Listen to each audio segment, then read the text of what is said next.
Yeah. Solid Hill TDS, what's up? Yeah, come on. I.O.W. Sports Network, late night edition. Let's go. Come on. We about to raise the bar. Wild card mark. Everybody grab a seat, cause you know we about to spark. Late night sports talk. Modelo Le Cigar. Man, you don't wanna start. Wild card mark. We about to raise the bar. Wild card mark. Everybody grab a seat, cause you know we about to spark. Late night sports talk. Modelo Le Cigar. Man, you don't wanna start. Wild card mark. Hey. L Boogie with the hot flame, ashtray full of top names, little tree for your membrane. This the 9 hour time frame. I just snatched up a 6-pack, got my hands on a lid pack, whipping up a little batch of snacks. Yeah, man, I think I'm all set. Late night, can't sleep. Go ahead and just tap in. Better grab you a cold one, and we about to get some laps in. Wild card on the microphone, he'll hit you with a couple flurries. Y'all need to just strap in for some entertainment sports commentary. We about to raise the bar. Wild card bar. Everybody grab a seat, cause you know we about to spark. Late night sports talk. Modelo Le Cigar. Man, you don't wanna start.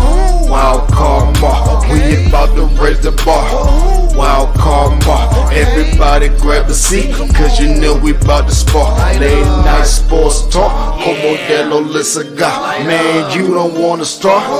Wild card bar. Hey. Wild card bar. Wild card bar. I.O.W. Late night sports. Wild card bar. Wild card bar. I.O.W. Late night sports. Wild card bar. Wild card bar. I.O.W. Late night sports. Wild card bar. Wild card bar. I.O.W. Late night sports. Hey. Give me a second, let me light up real quick. Ladies and gentlemen, boys and girls, people of all ages, welcome to the I.O.W. Sports Late Night Hour Edition, hosted by Mr. Modelo himself. You already know the name by now. You know what I'm saying? Wild Card Mar. You already know the vibe. Pull up, let's go. We about to raise the bar. Wild card bar. Hey, yeah. What's up, y'all? How y'all doing? Welcome to another episode, I.O.W. Sports Late Night Hour Edition, episode 357. As you see the headlines, Anthony Richardson, AR5, gets the nod, gets QB1 in Indy. We'll talk about that. For those who watched the show, man, last week, man, I had a lot of optimism for the Yankees. Maybe they could make a run. I saw that game tonight against the Braves. Yeah, that optimism is dwindling. It's dwindling. It really is. It's dwindling. We'll talk about that, talk about the Yanks, and some other things going on in baseball. Not the Yanks. They're not the only team struggling. There's a lot of teams that started off hot, struggling down the stretch. So we'll talk about that. Blindside drama, man. Hey, y'all remember the movie? Michael Orr, the Tuohys. Man, that situation is getting crazier by the minute. So we'll definitely discuss that for sure. But as always, before we get started, hey, show some love to my guy, Silent Hill. Made that dope intro song for the show. Going over to his YouTube channel. Show my guy some love, man. Hitchhikers on YouTube. All right? That's my guy right there. Local artist coming out of Charlotte, North Carolina. So tap in with my guy. Tap in with him. And, of course, while you're over there on YouTube, tap in with us. I.O.W. Sports Network, Facebook, Instagram. Most importantly, the YouTube channel where all the content is at. Like, share, subscribe. I.O.W. Sports 1 on Twitter. And, hey, perfect timing. My man, Jersey Boy MJ is in the building. What's up, man? What's good? What's good, Lamar? What's going on, man? How's everything tonight? Everything's wonderful. Everything's gravy, my brother. You know me, air in my lungs. I can't complain, man. And thank you to the school district out here where I'm at in Kansas, because thank you for taking my kids back to school tomorrow. Thank you. Oh, yes. I made it, dog. I made it, dog. I made it. Yeah, we gotta God. wait till September over here in Jersey, bro. Hey, that's how wow. that's how they roll over here, man. September through June. Nah, man, get them out now. Hey, man, always a pleasure to see you, my brother, man. Get the Yeah, get them out. Get them out. Hey, man, you got a Gator shoulder on, man. Did you do that coincidentally, or that just happened, man? I don't know what you're talking about. Oh, okay.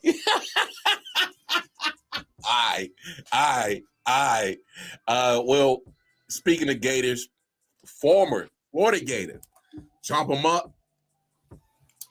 Anthony Richardson gets the start nod, man. QB1 out in Indianapolis. I know me and MJ kind of talked about it, touched on it last week, and I had a feeling that they was going to make this decision of putting Anthony Richardson at QB1, only because I'm on Twitter on a constant basis, man, and everybody's reporting that does their content on the coach. They're out there in training camp, and I mean, yeah, they're going to report some bad things about Anthony Richardson, but it's been a lot of hype going on about homie. And I can't lie, I saw the preseason game. He had a couple of throws that was like, whoa, okay, whoa. That one throw that they keep highlighting where he literally threw it right down the seam in the middle of the field, dodged like two defenders and put the football right on his receiver. That was just threw a missile. Oh, bro. Oh, see, but you know what? We talked about this. I got to give credit to the big homie Nick Shine. He was big on him coming out of the draft, and he said, "I wouldn't be surprised if he went 1 overall." I thought the coach would go up and get him, but I guess not a lot of teams were in love with Anthony Richardson as much as they were. Him coming out of Florida. I mean, he pretty much just had that last season. 13 games that he started last year. Yep. So not a lot of experience, not a lot. Didn't have a lot of experience in the college game. But he's wrong.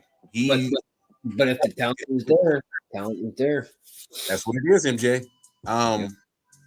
And I think that's why I was coming to the conclusion, and to me, I don't think it's breaking news. I think a lot of people was coming to that conclusion just based off of what was getting reported down in Colts camp, and Anthony Richardson was pretty much leading that quarterback race. I'm just surprised that they did it this soon. One preseason game, and they think they saw enough. James Tyken he's rolling with it. I mean, we said it. I mean, Gardner Minshew, which, and please, nobody take this the wrong way. Gardner Minshew, I don't think he's a bum. I don't. I think he's solid. He's a solid NFL quarterback. Yeah, but he's a backup. Yeah, I mean, he's not your star. He's not your stud. He's not your franchise. He is a Ryan Fitzpatrick. That's fair. Right? He's a solid quarterback. That's fair. He can lead you to wins. Yeah. He's got some talent. Yeah. But is he going to get you to that next level? Probably not. But I mean, you never know. But probably not. Well, I'll say this. Obviously, the start he had last year with Philly against Dallas, he was on a loaded team. He did all right. He had in that one game against Dallas, he had some good and he had some bad. So that's what you're getting with Gardner Minshew. You're gonna get some good, you're gonna get some bad. You hope that you get more good than bad in those games, and I think that's a fair assessment of Gardner Minshew. And not for nothing, Lamar. Look what he had to work with when he was in Jacksonville. Oh, he has shit. You know what I'm saying? And he's still established decent name for himself. Yeah. He didn't establish like, yo, this guy's our future. Oh yeah. But they had teams looking at him like, all right, this guy's pretty good. Like, okay, we could work with him for for a year or two. Yeah. And you know what? That's okay. Yeah, it is. It's totally okay. I like his competitive spirit. That's one thing that I do like about Gardner Minshew. He is not afraid to speak his mind. Because I remember when Jacksonville had drafted Trevor Lawrence, first thing he said is, all right, cool. I see it as a quarterback competition. I'm not just going to get him in a job. Yep. Yeah, I mean, you can't just lay down. No. I mean, even if Gardner Minshew did beat him out of camp, Trevor they was were gonna give it to Lawrence regardless. You know what I mean? That's just the way the direction of the organization was going, which is perfectly fine. Oh yeah, I think they're in the same situation though. Gardner Minshew is in the same situation. Correct. You come to Indy. You come to Indy. Obviously, being with Shane Steichen last year in Philly, the offense. You got a year into it. I mean, I thought they would probably let him start like maybe the first 4 games. I was thinking Anthony Richardson would get in probably about after the 4th or 5th game. Yeah, week 4, week 5, yeah. Yeah, I mean, just let see what Gardner can possibly do with the offense or whatever version it is,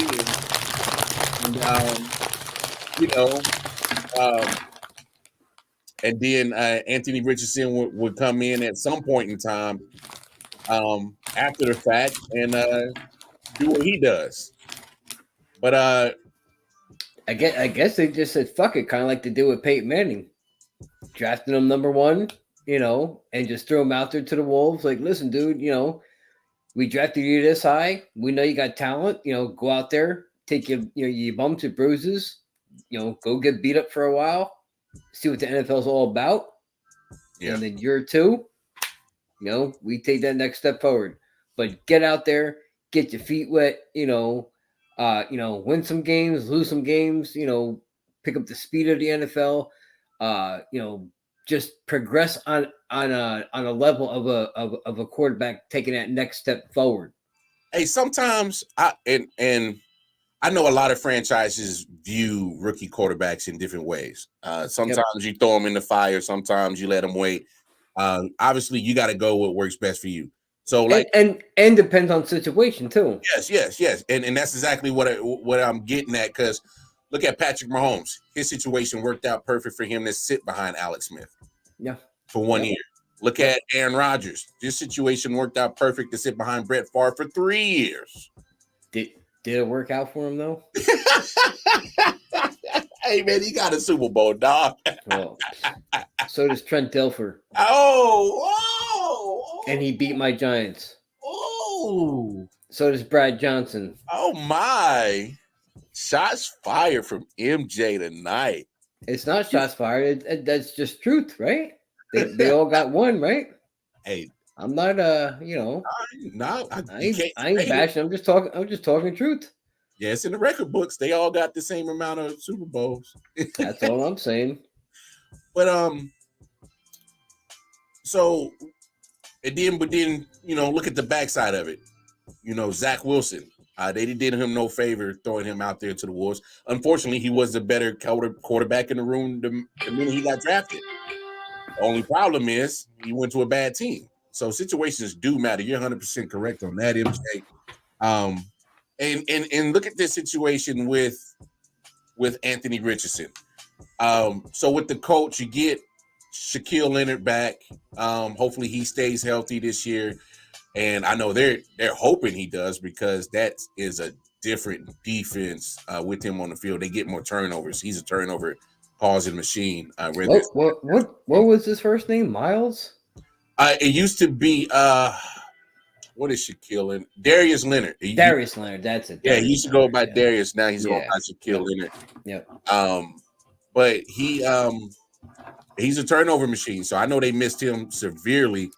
So I know they happy that hopefully he can stay healthy. The defense, they're one of those bend don't break type of defenses, where they'll probably give up a decent amount of yardage, but they when they're healthy, can cause some turnovers. But I'm looking at the offensive side. There were some questions with the offensive line last year. 2 years ago, everybody was like, "Man, the Colts got the best offensive line in the league." Now it's like, damn, that's the same offensive line. Quentin Nelson took a step back. What happened? What's up with Kelly? And so, yeah, you're right. I don't know the 100%, true version of that offensive line yet. Obviously, preseason is one thing, regular season is another. But here's the thing: you got a dude that's 6'4", 6'5", 245 pounds, running a 4.40, throwing 80 yards on the drop of a dime. The tools are crazy. I mean, I know he's going to get the comparison to Cam. I obviously, that's a no-brainer. Cam had a fabulous rookie season. I'm not a big Cam Newton guy, but I will not knock him for a great rookie season he had. He put up great numbers, and that kind of gives Shane Steichen a little bit of leeway with how you run the offenses, because you can use his pure athleticism to draw up some plays and just, have at it. Bingo, go make a play, bro. That's it. I mean, listen, you got you and JT back there. Oh, right there, MJ. Right there, JT. What's up? Hey, you want to show your worth? You want to talk about you deserve the money, right? Because he's going to want a contract. So let's go out there and I wouldn't say like bail your rookie quarterback out, but you can make a name for both of y'all. MJ as one player. MJ, how important is Saquon Barkley to Daniel Jones? He is everything. He's not just a piece of that cognate. He is that offense until proven otherwise. And Anthony Richardson hasn't proven nothing. So until proven otherwise, Jonathan Taylor is that offense until proven otherwise. Until proven, yep. So correct. I don't know. All right. So, I mean, we're there. Let's talk about it. I think Jonathan Taylor, obviously, he's under contract this year. He'll be in the uniform. He'll play. Obviously, we got to worry about some injury things because he hasn't suited up at all in training camp. But he probably gets tagged next year. Yep. And then that's it. I mean, we talked about it. I talked about it on this show. I talked about it on the Man Cave Sports Podcast. Irsay doesn't pay running backs. He will trade you or let you just go before he pay you. It's in his like that. Thank you. It's in his track record. Hey, Tigers don't change their stripes, baby, and the zebra can't change it neither. Irsay is what he is. I mean, have you ever owned a zebra? Have you ever tried? No, I ain't trying to, bro. I don't. Yeah, neither have I. Hey, man, I leave animals alone, bro. That's what I'm saying. Like, dude, I always tell people all the time, like, when you hear of like attacks and shit, like, yeah, dude, they're wild animals for a reason. Leave them alone, especially in their habitat, bro. Oh my God, there was a shark attack. Yo, shit, you walk in their home unannounced. Yeah, exactly, bro. Thank you. Hey, that's why you my dog, man. That's why you my dog. I don't fuck with animals in their habitat. That's their home. Because here's the deal: when animals come fucking with me in my home, guess what happened? They got a problem. Yeah. So I know it's the reverse situation when I go on their habitat. Hey, shit get handled. I ain't trying to be handled. So, or you hear about like somebody hiking and they got mauled by a mountain lion or a bear. You ain't gonna never. You in their area. You in their home. You ain't gonna never hear me hiking. It ain't never happening. I'm just saying, like, you hear about it, like, oh, they got mauled like this or that, the other thing. Call a spade, bro. You ain't gonna never catch me hiking, bro. Yo, hey, you was in their home unannounced. Hey, fam. Hey. You know me well enough. If you hear about me doing some shit that's not in my character, trust and believe there's either some weed or some pussy at the end of that shit that got me out there. I ain't doing it, dog. Anyway, let's get back on track before this shit get off the rails. But for real, Jonathan Taylor, and it's gotta be my wife. and that's it. Or prior to me ever getting up with her. Oh yeah. You know what I mean? But yeah, trust and believe. But Jonathan Taylor, man, he's a big part of this situation. I think that's why they're probably making that decision, because they're probably not, putting enough information out there on the true health of Jonathan Taylor. Because the only thing that's been putting out is just the whole beef between him and Irsay and him wanting the contract. And media does big smoke screen. Media does what media does. So I don't think you make wait. You trying to say like the media lies to the general public? No, they are so honest, bro. Okay. I was just double checking, they're near and dear to my heart. I trust everything they say. Hey, them motherfuckers is honest as hell, dog. But Which is why I don't watch them. There's no way I think you make this move with Anthony Richardson so soon after one game without knowing your true health status of Jonathan Taylor. I just don't think that. It's just, for me, as a person with cognitive thinking skills, that just doesn't make sense to make this decision so early when you got 2 more preseason games. You're 3 weeks out from week 1, and there's no way you make this move without knowing the true status of Jonathan Taylor. Because, like we said, he's so important to that offense. He's in pretty much contract year. So I don't. There's no way you put him in there with the backup running back. Because you're. But it also could. It also could be upper management looking down on things and saying, okay, we drafted this guy number 4. Let's see what he's made of. And if they feel that he's made enough progression between now and then, give him the starting nod now. Get him fucking ready for the season. Don't have him second guessing like the entire preseason. Like, oh, am I going to be the quarterback? Am I not? Am I not? I feel you. Tell him straight up, like, listen, like, okay, whether he outperformed Minshew or not, like, listen, you're going to be our starting quarterback. Let's hammer this down now. Let's go to work. Let's get ready for week 1. Mm-hmm. Get your mind in, try to get your mind as much in tune as we can, and let's go to fucking work. Yeah. Because sometimes even, I'm sure, like, as a rookie, if you're battling somebody for the start and nod, and then let's say you don't get it, and you were a high draft pick, mm-hmm. It could fuck with your psyche a little bit. True. Like, damn, man, they drafted me number 4, and I'm not. I can't even be the starting quarterback on week 1. Like, yeah, like Ryan Leaf. Hey, you know what I mean? Jamarcus Russell. Yeah. It has happened. So, maybe they've seen enough of him to say, you know what, we trust the keys in your hand, and yeah, let him rip. I don't blame. Let's go, man. Let's go to work. Hey, like I said, Gardner Minshew, Anthony Richardson. Look at the skill set, the tools. It's Gardner Minshew would have to play like Peyton Manning, Tom Brady type level to keep Anthony Richardson on the bench this year. And I'm Fernando, he's a good backup to have too, man. He's a great, I'd say better than good. He's probably one of the best quarterbacks you could have as a backup. Oh, yeah. As a backup right now. I agree. But let's take a listen to what AR had to say himself. It means a lot. I'm forever thankful. I respect all those guys in the building. I appreciate all of them. And, I just try to work my tail off every day for them, because I don't want to come in here and make it seem like that everything should be handed to me, because it definitely shouldn't.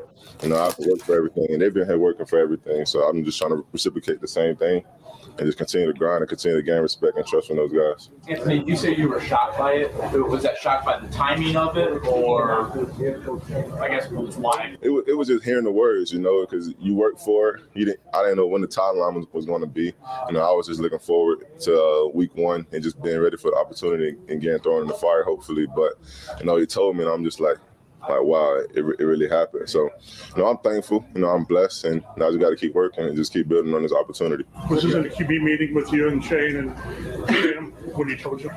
No, it was after practice. No, it wasn't even after practice. It was after we finished everything yesterday. He called me back in the office and talked to me. We talked for about like 2 hours. The 2 hours wasn't even about me being QB1. He just told me that like 3 minutes, and we just started talking about life and stuff, just trying to build connection and relationship more. But like I said, I'm thankful and I appreciate it. He's saying all the right things, man. That's the stuff you want to hear from a young man, given the keys to the franchise, man. One of the last things he said is one of the best things he could have said. He building a relationship. Yeah. Right there. Like it's, more than football. It's telling you that he's you can't say all in. Yeah. Since he hasn't stepped on the field yet, but it sounds like he's ready to be, your QB1, even if you go, let's say, 4-13, 5-12. He's ready to be that QB1 and, make a name for himself and show why they drafted him number 4. Yeah. Which I could totally appreciate his work, his work ethic. Yeah, you got to give a return of investment. Real quick, let's hear what Dan Orlovsky said. I normally don't play a lot of Dan Orlovsky takes on here, but because of the subject, let's take a listen to what he got to say. Absolutely the right decision. Okay. Number one, I don't think the Colts are going to be contenders this year. Mm-hmm. Okay, so let's get him on the field because the only way for him to gain experience is actually play. Do not be San Francisco with Trey Lance. Yeah. That's part of this conversation. Number two, figure out what he is. What's he good at? What's he struggle with? What do we have to get around him for the future? That's going to be another part of it. The most interesting aspect for me following along with this is how many times are they going to run him? If we look at some of the mobile quarterbacks that have been used in the past couple of years, runner-wise, in their first year of starting quarterbacks, I think 2019 Josh Allen had 109 carries. Yeah. In 2019, Lamar Jackson had 176 carries. Jalen Hurts in 2021 had 139. So how many times are they going to utilize him as a runner? I would think it falls somewhere along the Jalen Hurts model, knowing that Shane Steichen's there. Yeah. Having that is going to expedite his learning curve. The biggest challenge is how mentally is he ready for those tough moments and those struggle moments, and how much are his teammates ready to kind of carry him along that journey? Man, that's probably the most smartest take I've ever heard from Dan ever made. He hit a lot of good points on there that made a lot of sense. Yes, he did. Especially the running part, because obviously Shane Steichen with Jalen Hurts in Philly ran him a lot. And so, hey, I'm expecting there's going to be a lot of RPO with Anthony Richardson. It makes total sense. Dan, because you can't keep the ball in his hands, for too long. As a rookie, unless he's really stepped it up, let's say by week 7, 8, 9, let's say he's taken that big step forward where you could really trust in him, then maybe you maybe change things up. But there's gonna be a lot of running gun going on. Oh yeah, and the biggest point that Dan said, Colts won't be contending. He's absolutely right. So why not? What? I'll tell you what though, you never know. Let's say this dude just, him and JT just click. somehow find, because look at the division they're in. Yeah. You know what I mean? So QC is rebuilding. The Titans, you don't know exactly what you're going to get out of them. Yeah, they won 7 games last year. Jaguars only won the division in a 9-8 record. So, but you ask yourself, will the Jags take that next step forward, or are they going to stay the same, take a step back? That AFC South is a little bit wide open. It is. I think wide open and definitely not the strongest. So. No, it's not the strongest of all. Oh, by far. No, it ain't the strongest. But I will say this, even when we had the AFC South preview, I I picked the Jaguars to win the division, but I don't think it's a runaway because they weren't that far ahead of Tennessee last year, only 2 games. It's like they should win the division. Well, if you're going based off last year, yes, they should. Yeah, they should, but hey, they got a first place schedule, bro. Hey, I don't care. When you got a first place schedule, shit tends to change a little bit when you got a first. Just a little bit. Just a little bit. Just a little bit. Yeah, it ain't everything as gravy as it was when you pick up all them double-digit wins, man. So, but let's move on. I hope AR does well. I really do. And that's just because only time will tell, man. Gonna put it out there. Let's see what happens. Yeah, I mean, you don't know what you got till you see it. So. Let her rip, man. Let her rip. Yeah, let it rip. Let it fucking rip. But let's stay in the world of football. Hey, one of my favorite movies, besides, Remember the Titans, one of my favorite football movies. I mean, hey, no Varsity Blues on your list? Oh, Varsity Blues is one of my favorite football movies. It's not at the top, though. It's not my top 5. Wow. No, man, it's just. But I will watch it when it pops on the TV. Friday Night Lights is probably one of my favorite football movies. Like I said, Waterboy, Remember the Titans, and Blindside. And man, Blindside is in the news. So those are your top 5, not in any order. No, not in any order, not no particular order. Say it again. I got Friday Night Lights. Friday Night Lights, Remember the Titans, Blindside, Waterboy, Any Given Sunday. So that's my top 5 right there. And then any other football movie after that, I can make a debate to put it in the back half of my top 10. But that's my top 5 right there, in no particular order. And that's just off the top of my head. I would have to definitely do some thinking. Let me ask you a question. What's up? You ever watch the movie Rudy? I seen it, but man, I just thought it was boring as hell, man.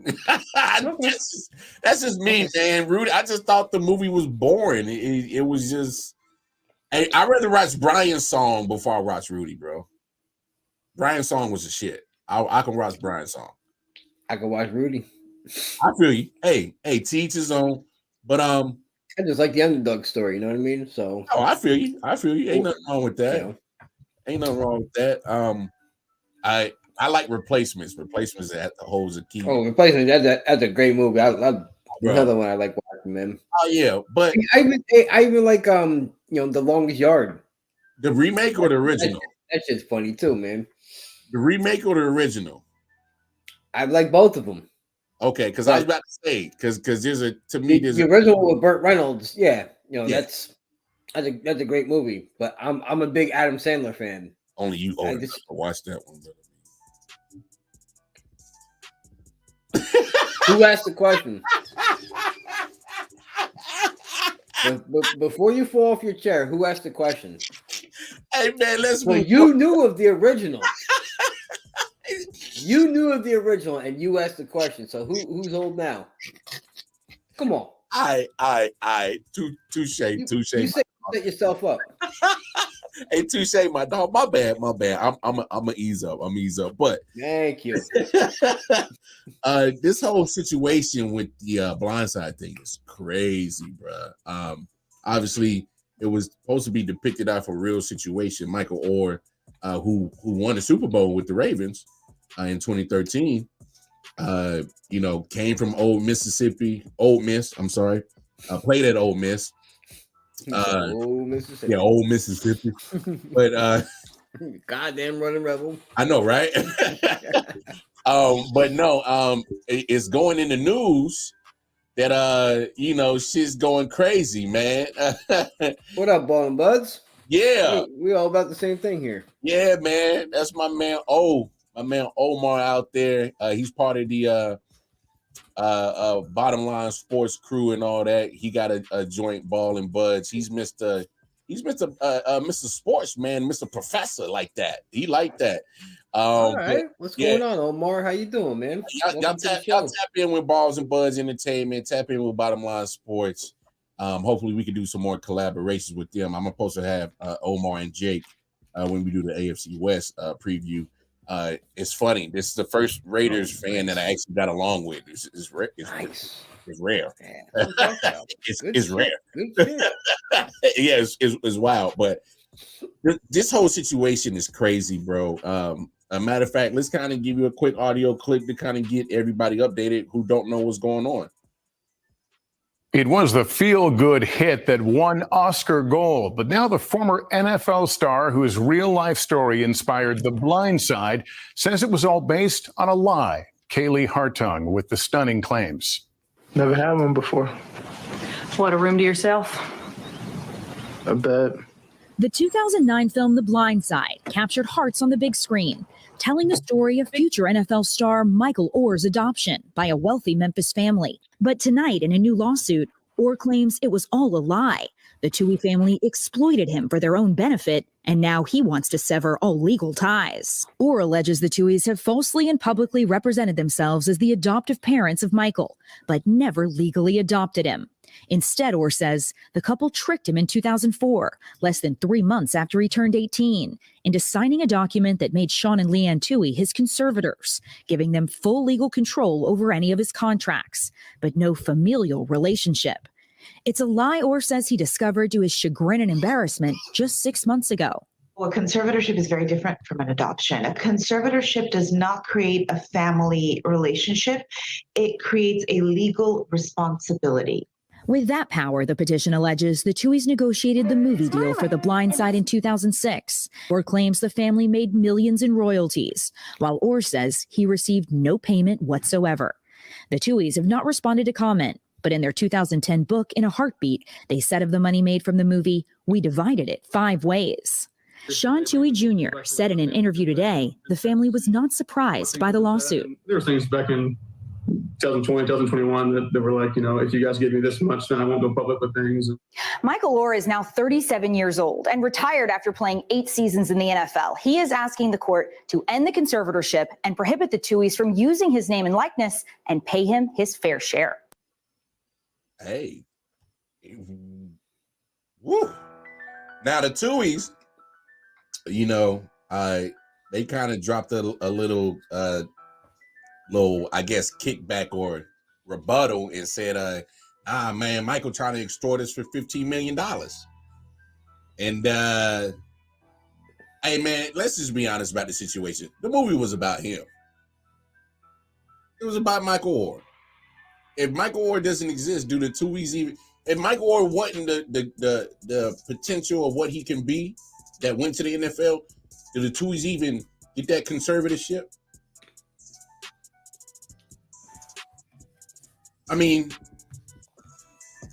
they had to see something. They saw dollar signs when they see this big dude. And hey man, we in the South, we love football. Potential's there. Just because of his size. You know, because in the movie, you know, they're saying he never really played football. But he was a kid that, you know, in a bad situation. So I mean, I just don't understand how this joint got so nasty. But I will say this, as a person, I know if I'm Michael Oher and I feel like y'all made a whole bunch of money and you say you split it 5 ways, he's saying he ain't get nothing. He got nothing? Nothing? He's saying he got nothing, MJ. You know that movie made crazy buku money, right? Yep. I mean, what, you want my rebuttal now? Go ahead. Number one, he's now 37. Yeah. Okay. In the movie, he was portrayed as what, a freshman coming in, right? I don't think they entered him into the school as a senior. But regardless of whatever it was. Yeah. Okay, you're now 37. So let's say you were 16, 17. It took you 20 years. Well, hold on, MJ. Before you go on, they're saying he was 18 and signed a conservative. So he was, or I think it was right before he was 18, or something like that, or after he was 18. Either way, he's 18 at some point in time when this document is getting signed. Okay, so you signed this document 20 years ago. Mm-hmm. It took you this long to really look into what exactly it was you signed? Maybe the dude's out of money because he's out of work. I did think about that. Maybe I can't fault you for that. I mean, I thought about that. I'm just saying, like, maybe what he's saying is true. You know what I mean? I don't know the man. You know what I mean? I don't know the background other than what was told in the movie and what I've seen in documentaries and read about the guy. That's all I know. Yeah. I mean, I don't know the in-depth, what happened underneath that roof type shit. Facts. But why take this long? If you've had an issue with this, it was just brought to light now. Yeah, I mean, and that's the thing. I know the timing is icky. It's fishy. You're right. It is. Because, like I said, and I'm not discrediting anything he's saying or what the other family did. We got to look at it at all angles. We got to look at it all angles. You got to look at it all angles. And right when you said like maybe he's out of money, I thought about that. I mean, he's not playing in the NFL. He hasn't played in the NFL for a few years, like might be like almost 4 or 5 years now. And I do remember he kind of bounced around a little bit. He was at Carolina for a minute, won the Super Bowl with the Ravens, and he tried to get on to a couple of other teams, and just couldn't make it out of training camp. So he was a training. He never stuck. Yeah, so he never stuck with one team after getting drafted. And you know, you look at and look, we got to look at it all angles too. The Tuohys, you know, they had money. You know, and what do they had money prior to this this movie deal and whatnot. So it's not like they were hard up for for a payday. Nah, they were not hurting. They was not hurting. So what do rich people like? They like more money, and they will get it by any means necessary. Hey, there's such thing as white collar crimes. It's a real thing. Embezzlement, fraud. You know, come up with some other names. It happens. Rich people want more money. The movie grossed $309 million. It grossed $309 million. Come on now. And they sold a book. Come on. So we got to look at it from all angles. And I looked at it from all angles too. And hey, at the end of the day, is what can you prove? They're gonna have to come up with some facts, man. Because when you talk about lawsuit, and you saw that the son, or I think you heard it. They said Sean Tuohy wasn't surprised that the lawsuit came. So this has probably been brewing for a minute. You know what I'm saying? So this has probably been going on for a minute. It's going to be crazy with the specifics that comes out and all this, man. I think it really is, man. It's crazy. It's absolutely crazy. I'm gonna sneak another quick topic in here before we get to baseball. So we're gonna talk baseball. Shit. Yeah. So me and MJ have always been big on trying to grow certain sports in America, and of course, we think that Major League Soccer has the potential to be in one of those leagues that can, you know, cricket, water polo. You know. Nah, you ain't gonna catch me in the water polo, bro. I don't fucks with the water, bro. I really don't, dog. Only water I fuck with is when I shower, wash my ass, man. That's it, bro. I drink it.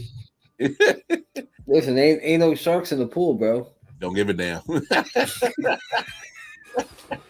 Bruh, I don't fuck with the water, bruh. I really don't, bruh. That's on some real shit. Nah, it's cause hey, bro, man, you ain't got no hair. Bruh, Like, I got a crazy fear of drowning, bro. That's like one of my crazy, like, silly fears that like I go to a pool, like a public pool. I grew up in a public pool. That's nothing. But you know, I ain't going into no deep end pool. I ain't doing that. And I damn sure, you know, when we go to the beach, man, I'm knee high. That's it. I understand. I understand that fear. And that fear hits home. So I do. Hey, I don't, water, you over there, me, I'm over here. I might go knee high. That's it. I was just saying, like, you know, like water polo. You know, yeah, that's I just high. He said chest high. Hey, bro. Hey, man. Hey, don't get me running in the pool on that polo, boy. I'll flame that dang dog. You know, water volleyball's cool, right? Hey, man. We trying to get other sports involved over here. Yeah. You know? So if y'all want your cricket information and your water polo, yeah, holla at us. get at us in the DM real quick. Hey, holla at us. But on some real, bro, we talked about how Messi has been such a huge addition for what he's doing. So check Messi, Lionel Messi. Messi, man. He play water polo? Hey, he might. Hey, you talking about Lionel Messi? Yeah, because he a bad dude. So check this out. I saw this stat on SportsCenter tonight, right? So Messi has scored in like 6 straight matches, bro. So he has 9 goals in 6 games in competition with Inter Miami. And I don't know if y'all been paying attention. This is MJ. This is how big it's been getting. So on Twitter, all the stars in Miami is at the MLS game for Miami, bro. All the stars. LeBron James and because Lionel Messi, he has been an international superstar way before he came to Miami, and now that he's here in the States, celebrities here in the States are gonna celebrate him. Bro, they showing he has been a world renowned, you know, soccer superstar. They are showing up and packing out that little stadium down in Miami, bro. Oh yeah, they are. Bro, they are making money hand over fist. And when they go on the road, it's the same thing. When they played that game when they went to that game against FC Dallas, and they had that crazy game that I think Messi scored like 2 or 3 goals in, and it was going back. I think he had 2 and 1. Bro, he had 2 and 1 that game. He has 9 goals in 6 games. So check this out. So Inter Miami without Messi, they played 22 matches, had 5 wins, 22 goals, and a goal differential of -14. In the 6 matches with Messi, 5 wins, 21 goals, with a +14 goal differential. Bro. So not only is he making an instant impact on the money, he's changing the product of that team that quick.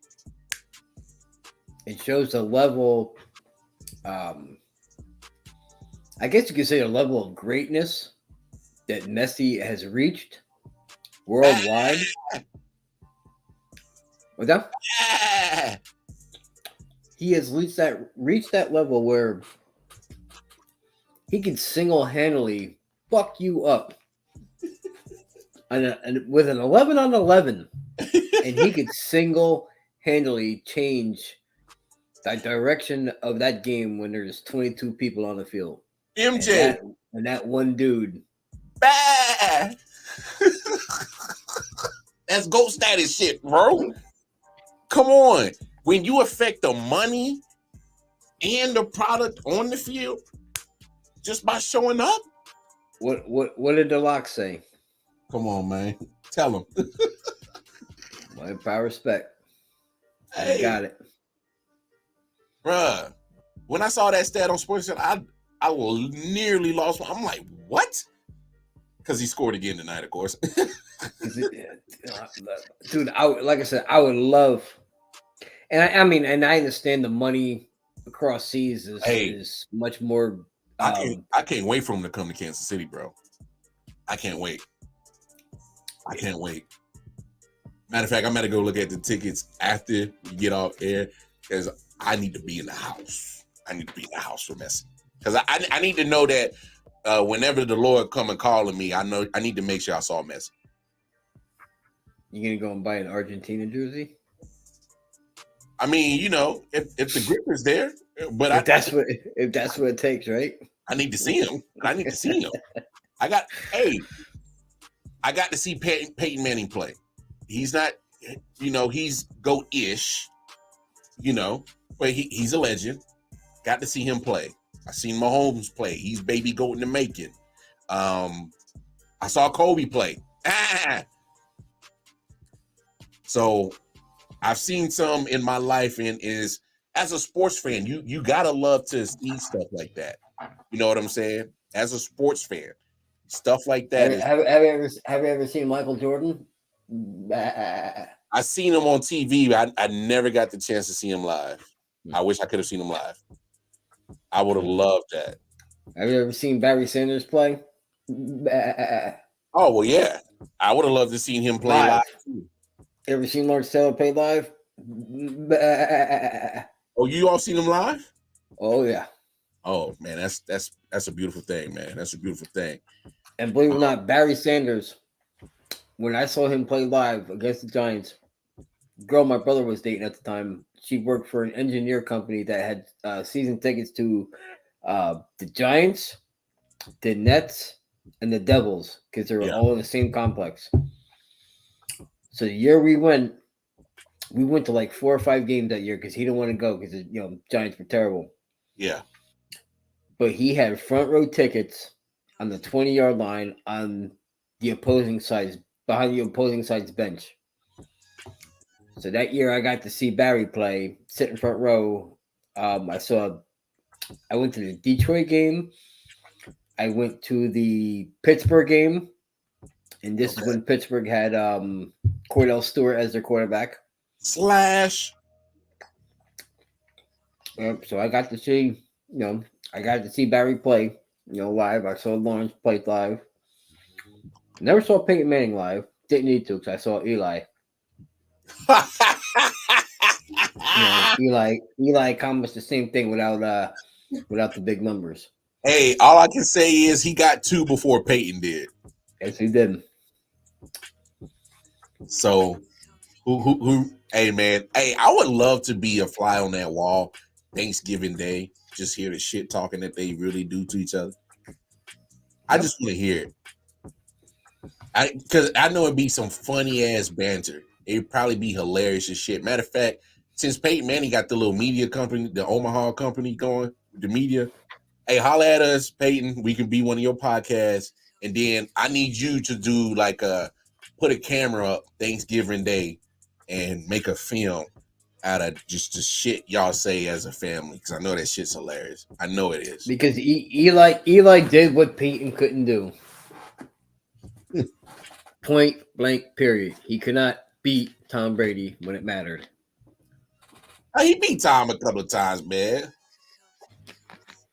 Because they Not always when it mattered. No, bro, they was in the same conference, so they could never do it in the Super Bowl. They always met in the AFC Championship game.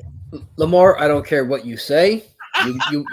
You're right 100%, but bullshit. Copy that, dog. I ain't tired. I mean, like, you are right. Everything you're saying, you are right. But bullshit. Fuck that. Didn't beat him in the Super Bowl. And you can say, oh, well, they met in the AFC Championship. That's good enough. No, it ain't. All right, dog. I got you. hey, Eli got him before Peyton, man. He got 2 of them before Peyton. Man, that's it. That's my Hey. claim to fame. You know what I mean? That's my dog. Well, Peyton got his first though. He got the first one. Yeah, when he beat the Bears, 29-16, it was 29-17. I don't know if they really scored in that game. I remember the obviously Devin Hester taking it to the house. It was 29-17 or 29-16. Okay.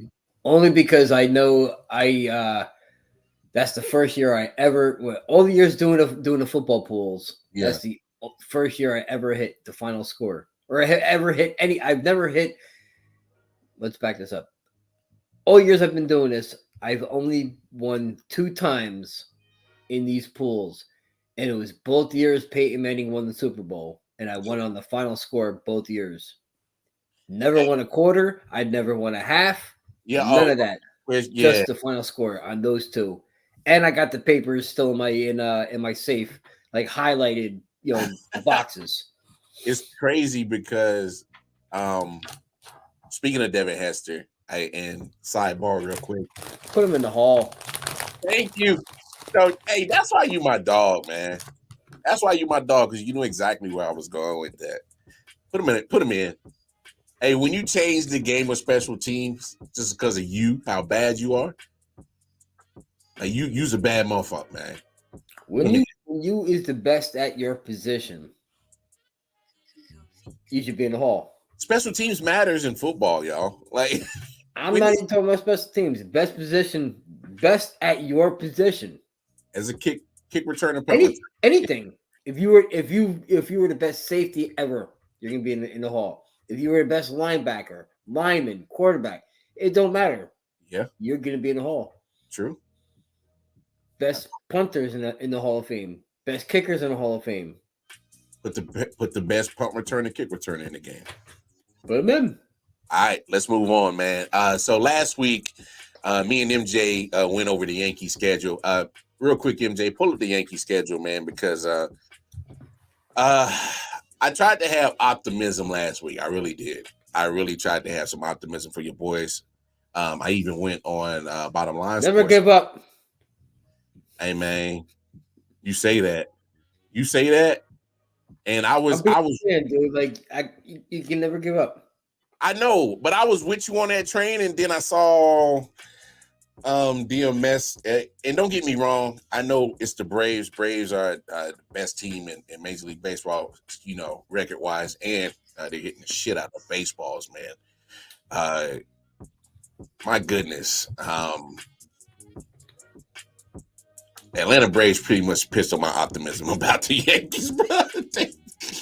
I get it. It's the Braves. So I'm not trying to I'm trying to say this with a grain of salt and have some humor to it. But bro, I didn't see nothing of anything that says we're going to be better than the 500 team than what we are right now. I saw absolutely nothing. The hitting was atrocious. The pitching was atrocious. And after tomorrow, they're going to be under 500. Oh my goodness. So we talk about this all the time on the show, MJ.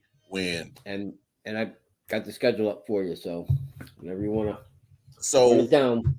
I'm ready. So when we straight up, talk about baseball at the times that we do, you can't be a baseball team that can't hit and can't pitch at the same time. You got to have one or the other down. You can't have both of them down. And it's not just y'all, because there's some teams that started hot early in the season and they're fading. The Reds are fading. Marlins are fading. So it's not just the Yankees. And so I don't want to make it seem like I'm picking on your squad. I'm just proving a point. I'm good. I'm good. But I mean, I'm just proving a point that you can't not hit and you can't not pitch at the same damn. And that's what I saw tonight, MJ. Severino just got read his rights. Dude, he's got his rights read to him the entire fucking season. Dude, he's 2-8 with an ERA of over 8.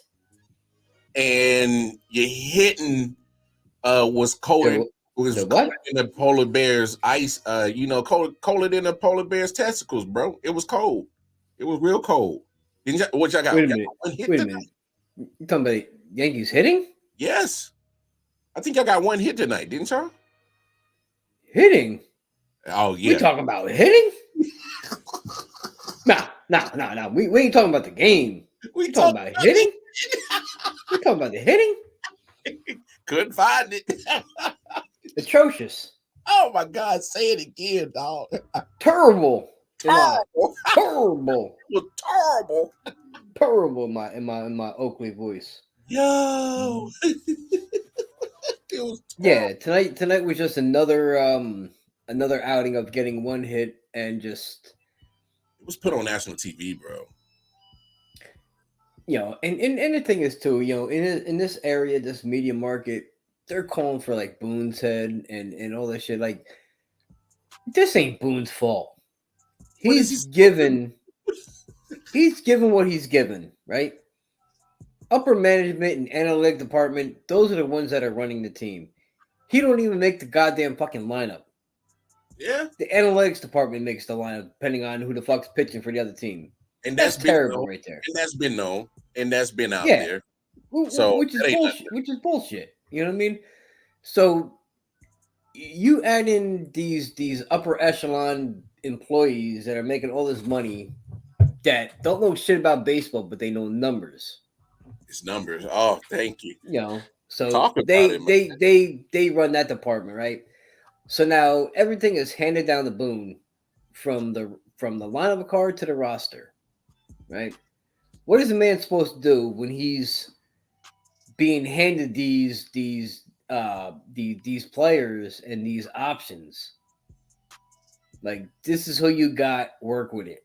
Hey man, he's expected to make a salad out of chicken shit, bro. You know what I'm saying? And then when he throws these dudes out there, and they ain't doing shit, they're making more than he is as the manager. Oh yeah, and they're batting fucking 212. Ugh. You look up and down the lineup, like you got outside like Torres and Judge.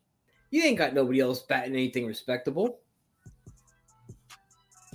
They've been terrible on the offensive side, and they want to blame Boone. Okay, you can maybe blame him for maybe some aspects, but that's what he's got to work with. That's the hand he's fucking dealt. Yeah, he's handed this team and said, "Here, make it work." Pretty much. And when he puts them out on the field or in that lineup, and they're not performing, how's that his fault? He was a ball player. He was a ball player himself, so he knows. Yeah. You don't show up and you don't perform, you get relegated to the bench, and or we're gonna ship your ass out of town. And that's as easy as that. But the manager is always the first scapegoat to be let go. It's always the coach's fault, never the player. It happens every time. It happens in baseball, football, basketball. Name a sport when the team doesn't perform, and you look at the payroll. You look at the salaries that you're paying for a lot of those players on that squad, and it's like this ain't what we pay for. Exactly, like you just said. Look at that payroll, right? You look at that payroll, and Aaron Boone is rolling those guys out there. And they ain't doing shit. And they ain't doing shit. So how is that on him? Well, because he has absolutely no input. He has absolutely no input. They're saying, "Hey, this is a pitcher rotation. This is the hitter's lineup. This is the lineup. Go ahead." And what's he gonna tell his lineup? All right, boys, let's go. Let's get it done. Work the at bats, work the count, get his pitch count up, and that's about it. It's empty chatter. He's got nothing. He's got no backbone behind him. It's empty chatter. You can do all this all you want, like I got your back, Aaron. But at the end of the day, who really does have your back? Hey man, not management, because This is what you gotta do. AMJ. There's puppets and there's puppet masters. We know which one is Aaron Boone. Absolutely. Absolutely. And that's why I say he's not, he's not the one to blame for this right now. He could be part of the blame, absolutely, but he's not. He's not the what do you say? He's on the marionette. Hey, you know why he ain't the one pulling the strings though. Hey, you know why he loves getting ejected? Because he's like, shit, I get to go home early, man. I'm gonna act the fool anyway. Fuck this bullshit. It's gonna get me all over the fucking TV and have me talked about. Y'all motherfuckers don't want to show up. Guess what? Hey, I get my name out there one way or another. Hey, when he mocked the bro, I laughed so that was hard. That was one of the best things. One of the best things I've seen in quite some time is him do. Oh my goodness, that was so hilarious. I laughed my ass off about that one. That was so hilarious, bro. I never laughed at something so funny, bro.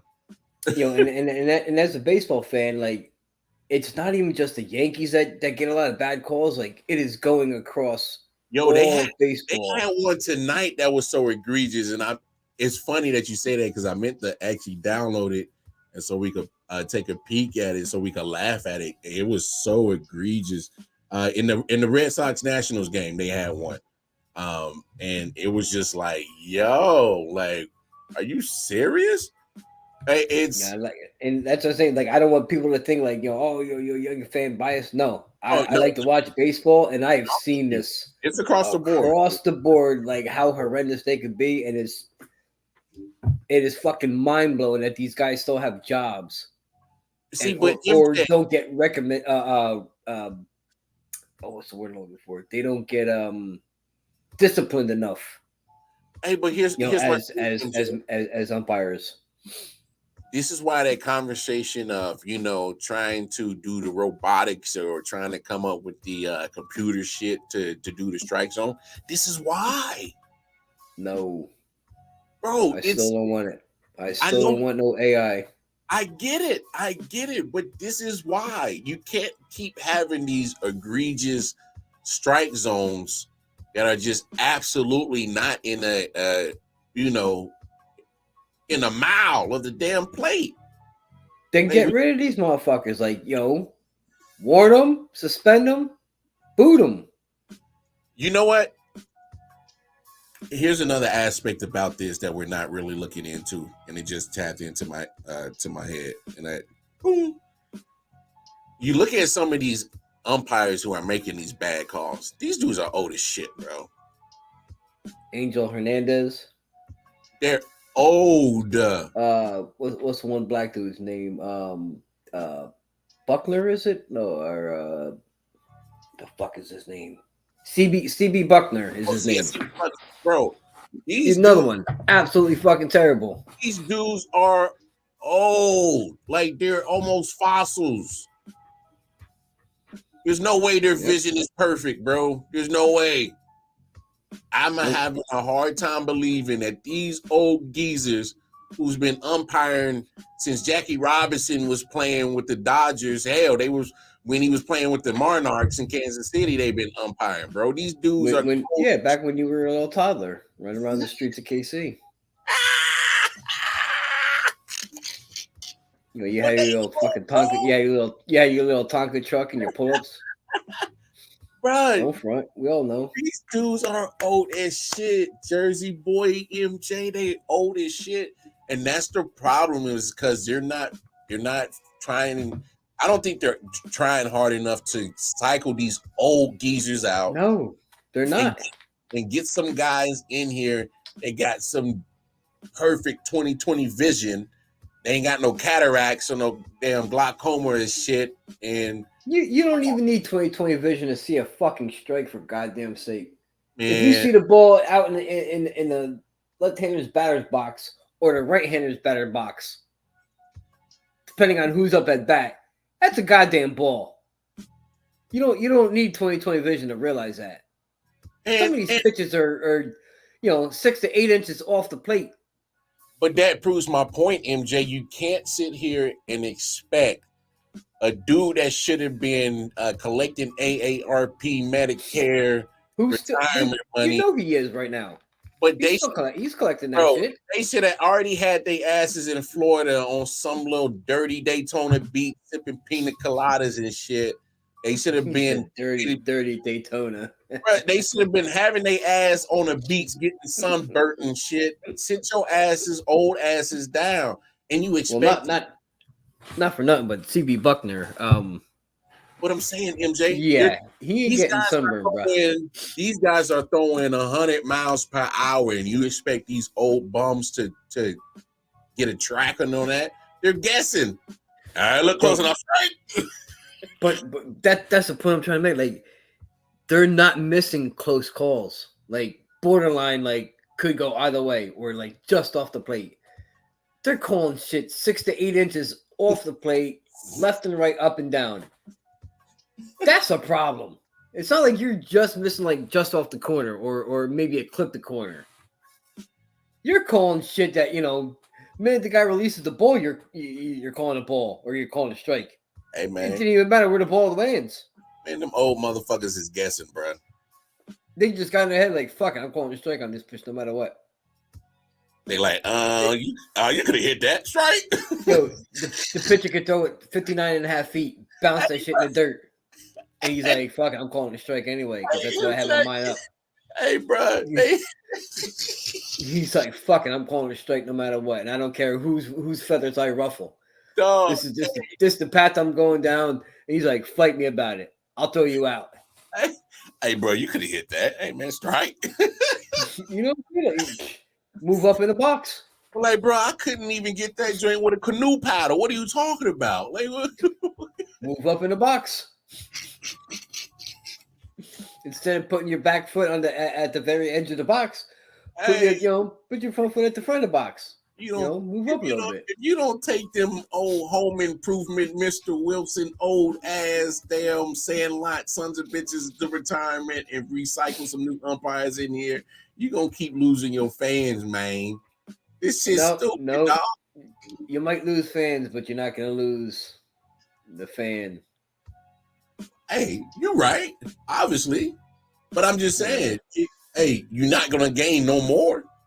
That's how you start killing. That's how you start killing your viewership. Because if you don't find a way to attract more people in, all you're doing is you just staying on that same trajectory. That same one. You need to go up. You got to go up. I'm not saying change everything, MJ. That's not what I'm saying. Because I was just thinking off the top of my head, like, I'm surprised ain't nobody pulled a like a Karate Kid or a Shawn Michaels on Angel Hernandez or CB Buckner one, you know what I mean? Like the Shawn Michaels, kick to the grin, you know what I mean? Like it's amazing, like, what these umpires, the calls they make. And you've seen the players. The players are getting extra hot about it. Like they're fuming. And because you play ball, you know the strike zone. Come on, man. And when you're seeing like these outrageous calls, letters to knees, to knees. Correct. And that's the only way. Like you adjust it to each player. Letters to knees. It's always been the same, MJ. Always. And now all of a sudden things, even if you're 6'7", even if you 5'2", letters to knees. It's been that. But these old dudes can't adjust because their motherfuckers kind of can't even see, man. They need to probably revoke their damn licenses. Like I told you, they out there guessing. They're saying, fuck it. What are you going to do about it? Be like, bruh, I gotta catch a bus to go to the other side of town to catch that pitch, bro. What are you talking about? You still might be in your whole position or even in your windup, and I'm calling a ball. I don't give a fuck where this motherfucker lands. I'm calling a ball. What are you talking about? Now you got to call an Uber, get to the other side of the field to catch the ball, bro. Bro, it could be right down the plate, stomach high, 98-mile-an-hour fastball right down the middle. I'm calling it a ball. Hey, MLB, you got a problem on your hand. Y'all got to fix it, man. You got to fix it quick. What do you do? Get rid of them? Well, I'm just saying. Force them out, which I would, but they need to be held accountable for some of the shit they're fucking calling. And like I said, this goes across all of baseball, not just the team I root for and watch. This goes across. Hey, man, we gotta call a spade a spade. We gotta call a spade a spade. Hey, damn punishment, man. Get the hell up out of here, bro. Yep. Because I don't want to hear like, oh, you're not allowed to umpire the World Series. I ain't either. Fuck that. Nah. No, go to retirement, bro. Go find a new hobby. It ain't because you're not gonna kill my content. You might be a baseball fan, but you ain't no umpire, bro, and you guys to hey man, you guys seek employment elsewhere. Hey, I didn't been in a management position before. I was never scared to fire nobody. I understand people's circumstances. Of course, that tugs at the the heartstrings. But at the end of the day, it ain't never personal. It's strictly business. Strictly business. It ain't never personal. Hey, you don't work out, it just don't work out. But one thing you ain't gonna do, you ain't gonna fuck up my money. Hey man, you gotta go. Money on my mind. You gotta go. I'm just saying, you gotta go, man. Every other profession, it works that way, right? Hey, I know if you don't do your job, you get fired, bro. I know that. I've been fired before. I want to do my job. Even in sports, right? You don't do your job well, you're gonna kind of get demoted. You get demoted, fired. Demoted is fired at that point. Shit. Hey, that's all I know. But umpires and referees, they seem to get promoted instead of demoted for hey, and don't bullshit calls. Don't these umpires for each league got unions? Yep. I think they do. I know they do in baseball. I think they do. I think for sure in football they do too. But anyway, man, great show tonight, man. Good shit. We did a little overtime. It's all good. Hey, when the shit's flowing right, you just let it roll. It is what it is, man. That's it. Very good show, man. Very good show. Yeah, make sure y'all know what it is, man. You see it all at the bottom of the screen, man. Tap in with us. I.O.W Sports Network, Facebook, Instagram, YouTube, where all the content is at. I.O.W Sports 1 on Twitter. Always got to shout out all my peoples. Shout out, Ball and Buds, Sports and Entertainment, Bottom Line Sports, 613 Fade Productions, with my fellas over there, D-Man K Sports Podcast, Sideline Sports, Let's Talk Sports. Hey, man, we're going to keep cranking out this good content. Y'all make sure y'all tap in with us tomorrow. And about Wednesday. Wildcard Mar, Twitter. Tell them when they can find you, MJ. Jersey Boy MJ. That's Jersey with a Z. With them out Wednesday. Yeah, because we definitely gonna wild out tomorrow. Like sports. Thanks for the good show, boy, MJ. Anytime, man. We're here. We're here for y'all, man. Yeah, we here. We do this for y'all. Hey, but y'all know what it is. Appreciate y'all coming on and tuning in with us. Hey, it's all love. Come on, tap in Absolutely. with us tomorrow, man. Peace and love. Y'all have a great Wednesday. We out here. Yes, y'all. It's your boy Wildcard Mar here, and I'm excited, folks. I hope you are, because football is back, baby. Yes, it is. And what better way to celebrate football being back by joining the I.O.W Sports Football Pick'em League? It gives you an opportunity as football fans to test your football knowledge if you can pick the winners of each game for 18 straight weeks. But please believe, it's going to be some stiff competition out there because we've done this for the last 3 years. Of course, you're looking at the inaugural winner, Melvin Wall from Man Down Sports, our year 2 winner. You see him rocking the championship belt. And then, of course, I.O.W Sports' very own Jersey Boy MJ won the Pick'em League last year. He walked away with the championship belt, bragging rights, but most importantly, $200 cash. We gonna up that pot this year, y'all. Get a chance to win $300 cash, the championship belt, and bragging rights. So in order to join the Football Pick'em League, here's how you do it. You must pay an entry fee of $10, send it to either PayPal, Zelle, or Cash App.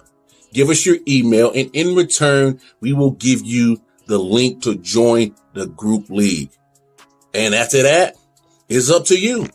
Y'all think you know how to pick NFL games for 18 straight weeks? You want the bragging rights? You want the championship belt? You want the $300 cash? Join the league. September 7th will be here in no time, so you don't want to wait too long. You don't want to hesitate at a chance of winning some cash, a championship belt, and bragging rights. Until then, keep enjoying all this I.O.W. sports content on I.O.W. Sports Network, Facebook, Instagram, and YouTube. Wildcard Mar.